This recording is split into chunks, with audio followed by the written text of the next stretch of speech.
Then these ladies Olympic, oh, there it is. There it is. The Olympics are back and the internet is aflame with excitement. But it isn't just the athletes that are the stars of the show, as all eyes are on the staff too. Well, we've got the diver ready to go in and get it. I mean, look at that right there. Is there anything better on the pool deck other than that Speedo right there? As an anonymous worker dubbed Bob the Cap Catcher went viral after retrieving a swimming cap for a US swimmer in what can only be described as a bold choice of swimming trunks. Welcome to This Week on the Internet, where we take you through everything making the rounds online. Politicians are also getting a mention, as Keir Starmer was spotted at the opening ceremony. The Prime Minister looked to be the only person in a crowd full of spectators to be suitably dressed for the rain during the opening ceremony. It's a very different image to the one we recently had of former Prime Minister Rishi Sunak. Whilst the rest of the crowd donned big, clear rain ponchos, Keir stood out in his Team GB anorak, and the memes soon followed. But, of course, it's the athletes that have been a hot topic, with some of them becoming beloved by the internet. We've seen Team USA divers conveniently named Cook and Bacon, who went on to win a silver medal, fellow silver medalist South Korean shooter Kim Yeji, who looks like she's straight out of the Matrix, and the Norwegian swimmer Henrik Christiansen, the self-proclaimed Muffin Man. Do you know the Muffin Man? The Muffin Man? The Muffin Man! Yeah. And it seems the news about the chocolate muffins has travelled through the Olympic Village, so much so that athletes are complaining they can't try them because the cafeteria keeps running out. Well, there's a new favourite kid on the block, and it's Turkish shooter Yusuf Dikeç. His photo is doing the rounds online due to his relaxed shooting stance, with a hand in his pocket and minimal technical gear, in comparison to his competitors who opted to wear special goggles and ear protectors. He went on to win a silver medal as well, and the hearts of social media users. But it seems nobody is safe from an Olympic joke, as somehow Craig David has found himself in the crossfire. Wikipedia vandals have edited his page to say that the musician was part of Team GB's Olympic archery team in Paris, with the title of Bow Selector. But this isn't the first time that this gag has been made, as somebody had the same idea for the Tokyo Olympics back in 2021. It's not all been jokes and smiles though, as US gymnast Simone Biles found herself in an online tiff with former US gymnast Michaela Skinner. It all stems from Skinner criticising the talent and work ethic of the current US gymnastics squad in a now deleted YouTube video.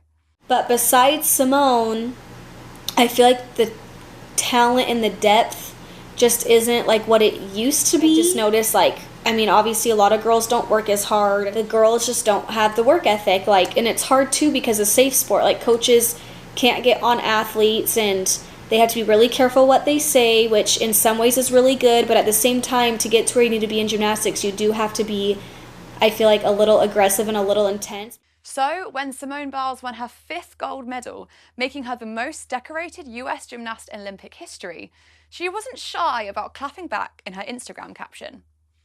Let us know in the comments what your favourite part of the Olympics has been so far. A story that has broken the heart of this country this week is the news of the Southport Stabbings attack. However, it's what happened online afterwards that became a separate story of its own. A tsunami of misinformation surrounding the attack was spread across numerous social media platforms, coming from a wide range of sources, including far-right activists, fake news websites, and conspiracy theorists.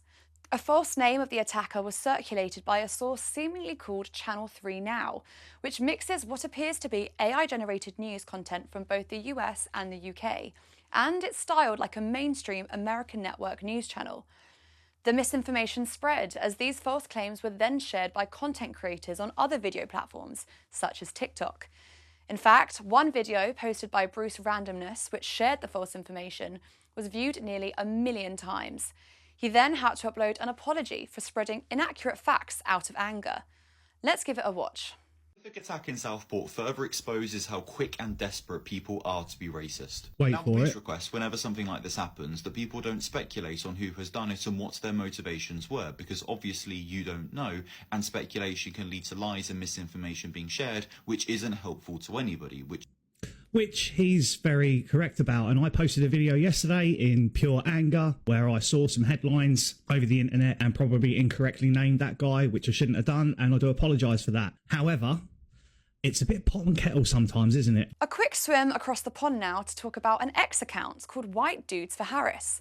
The story starts with a Zoom call aimed at rallying white dudes to support Kamala Harris's presidential campaign. And it was a big hit, raising over $4 million from nearly 200,000 participants, including several Hollywood stars, proving to be a significant boost for her campaign. However, things took a turn when the social media platform X, formerly Twitter, suspended the account associated with the event, leading to claims of electoral interference. In response, a backup account called Dudes for Harris was created. Now, some have personally blamed Elon Musk, the owner of X, for the suspension, as he has publicly endorsed Trump. The original account has now been reinstated and is back posting to its over 100,000 followers. But there's more. It's becoming clear that the internet loves a Kamala meme, and another one has been born into the algorithm.